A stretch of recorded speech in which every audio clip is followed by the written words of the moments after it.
So hey guys and welcome to another video. It's Richik again and welcome to Dimas. Welcome to another new episode. आज कुछ ज़्यादा मसालेदार खबर नहीं है लेकिन कुछ important updates है technically. So without wasting any time, let's just jump into the video first. And पहला अपडेट है कि बार्सिलोना की जर्सी की तरफ से बार्सिलोना हैज डिसाइडेड कि वो नाइकी के साथ अभी कंटिन्यू नहीं करेंगे क्योंकि बार्सिलोना वाज लाइक वेट, पिछले साल हमारे जर्सी सबसे ज़्यादा बिके तो हम क्यों तुमको पैसे दें। और शायद इसी रीजन के वजह से लपोर्ता ने सोचा है कि वो अभी नहीं चाहेंगे। और अगर मुझसे पूछो तो मैं और एक चीज बोलना चाहूंगा कि शायद ये वो भी हो सकता है या फिर एक और भी टैक्टिक्स हो सकता है कि वो प्रेशर बनाए नाइकी के ऊपर कि वो उन्हें साइनिंग बोनस दे ज्यादा, क्योंकि बार्सिलोना को अभी पैसे की जरूरत है, क्योंकि entering into the new season उनको चाहिए पैसे भाई।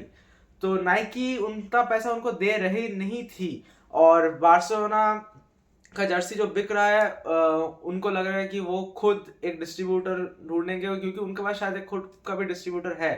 तो एज पर द रिपोर्ट्स वो खुद शायद जर्सी मैन्युफैक्चर करेंगे, खुद ही डिजाइन करेंगे, खुद ही मार्केट में बेचेंगे। तो मुझे नहीं पता ये लोग कैसे करेंगे। इन लपोर्ता का हो गया भाई क्लब से, वो ही इज लाइक भाई इन लोगों का पहले फाइनेंस ठीक करवाओ, क्लब गया भाड़ में, वो बाद में देखा जाएगा। जोक्स अपार्ट, बट बार्सिलोना का ये डिसीजन कितने हद तक सही होगा इसमें अभी भी डाउट है, क्योंकि हम जब से भी देखते आए हैं बार्सिलोना के हर एक जर्सीज सब के सब नाइकी का ही स्पॉन्सर किया हुआ है और नाइकी का ही डिजाइन था। लेकिन वो नाइकी का जो कमीशन रेट है वो हर एक क्लब को ही देना पड़ता है, हर एक ब्रांड के जिसके साथ वो स्पॉन्सर करते हैं। बट नाइकी का वो सेम ही था, लेकिन बार्सिलोना को लगा कि नहीं, हम लोग नहीं देंगे जर्सीज के कमीशन, और तो उन्होंने इसलिए सोचा है कि वो लोग कंटिन्यू नहीं करेंगे। प्यूमा का रूमर्स आया था कि प्यूमा शायद बिड कर सकती है कि वो एक नया स्पॉन्सर बन जाए, लेकिन it all comes down to that one thing कि उनको साइनिंग बोनस देना पड़ेगा। 120 मिलियन 130 मिलियन का साइनिंग बोनस दो और राइट्स लेके जाओ। लेकिन वो अभी देखने की वाली बात है कि कौन सा स्पॉन्सर ये देगा। और आगे बढ़ते हैं दूसरी खबर की तरफ। और भाई एम्बापे एम्बापे और पीएसजी का लास्ट मोमेंट्स है। इट्स लाइक सिनेमा चल रहा है लेकिन वो एंड की तरफ बढ़ रहा है, तो झगड़ा बढ़ रहा है पीएसजी और एम्बापे के बीच में। एम्बापे को फिर से सब्स्टिट्यूट किया गया, पिछले एक मैच में 65th मिनट पे किया गया था, इस कल के मैच में 45th मिनट पे किया गया। और उनके कोच भी जो है उन्होंने तो ओपनली बोल दिया कि we have to be ready without like to be get use to playing without Mbappe. और इसी के रिएक्शन पे एम्बापे का वो सब्स्टिट्यूट हुए, मस्त अपने हाफ पैंट और फुल ऊपर का जो हुडी वगैरह है वो पहने स्टैंड्स पे गए, मम्मी पापा के साथ बैठ गए मैच देखने। लाइक तुम अगर सोचो, अगर कोई सेकंड हाफ के बाद अगर कोई मैच देखना चालू करेगा, ऑल तो देखता नहीं है कोई लीग वन का मैच, बट अगर कोई देखना चालू करेगा भी, तुमको लगता है उसको लगेगा कि एम्बापे ने पहला हाफ खेला है? सबको ये लगेगा कि एम्बापे पार्टिसिपेट ही नहीं कर रहा था इस मैच में, वो डायरेक्टली आ गया है मैच में। Jokes apart, but it was kind of a bit disrespectful, क्योंकि आप जब एक क्लब के लिए खेलते हो जितना भी हो, लेकिन आप सब्स्टिट्यूट होने के बाद अपने टीममेट्स के साथ बैठते हो, ना ही अपने मम्मी पापा को गले लगा के बैठ जाते हो। अगर ये पीएसजी में किया वो सही है, रियल मैड्रिड में आने के बाद अगर करेगा तो भाई साइड से चप्पलें पड़ेंगी उसके ऊपर। तो ये भी एक देखने वाली बात है। लेकिन यस, अभी तक यही अपडेट्स है कि एम्बापे का जम नहीं रहा है पीएसजी के साथ, और शायद वो भी सोच रहा है कि यहाँ से जितने जल्दी निकल सकते हैं उतना ही अच्छा है। तीसरा अपडेट है हकीमी की तरफ से। हकीमी शायद रियल मैड्रिड वापस आ सकते हैं as per the reports after Alphonso Davies, क्योंकि अल्फोंसो डेविस का पोजीशन सॉर्टेड अगर हो जाए, लेकिन उसके बाद कारवाहाल का भी रिप्लेसमेंट चाहिए रियल मैड्रिड को। और हकीमी रियल मैड्रिड के एकेडमी का ही प्रोडक्ट है, तो इसका बहुत हाई एक्सपेक्टेशंस भी है कि हकीमी बहुत इजीली आ जाएंगे।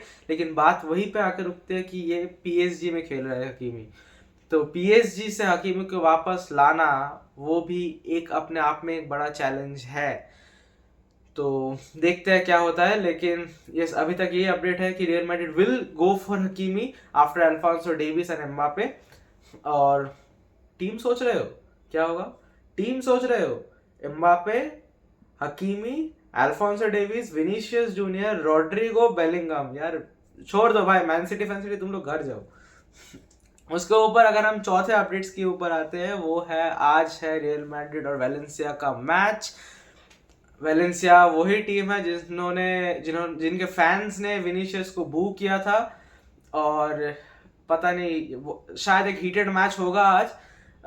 टेबल के प्रोस्पेक्टिव से देखोगे तो ये भी एक इम्पोर्टेंट मैच है, क्योंकि इसके बाद बार्सिलोना का भी मैच है।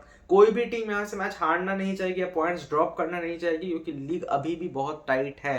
8 पॉइंट्स 9 पॉइंट्स का डिफरेंस है, लेकिन कोई अगर यहाँ से अगर कोई बॉटल कर देता है लीड, किसी भी टीम के लिए ये सेफ नहीं होगा। तो उस पर्सपेक्टिव से ये एक इम्पोर्टेंट मैच भी है।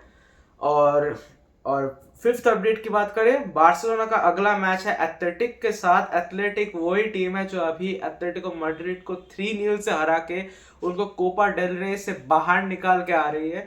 So it's gonna be a very tough match for Barcelona, I would say, क्योंकि ये उनका मस्ट विन मैच है। वो अगर यहाँ पे अगर पॉइंट्स ड्रॉप करेंगे, they are well and truly out of the league as well.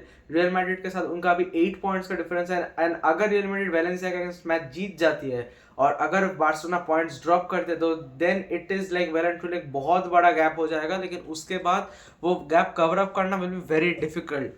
So on technical terms Barcelona can not afford कि वो ये मैच किसी तरह से भी बॉटल करे। तो यही था आज के updates. Hope you enjoyed the video. If you enjoyed the video, do like the channel, subscribe. और इंस्टाग्राम में भी एक नया रील आया है, वो देख लेना। शॉर्ट्स में भी एक रील शायद यस आज एक रील डाला था मैंने। तो ये सब एक्सक्लूसिव कंटेंट्स है। अगर तुम मुझे अगर फॉलो कर रहे हो, अगर इस चैनल को अगर सब्सक्राइब करके रखो, तो तुम्हारे पास नोटिफिकेशन चला जाएगा। So that's it for today, see you next time, bye.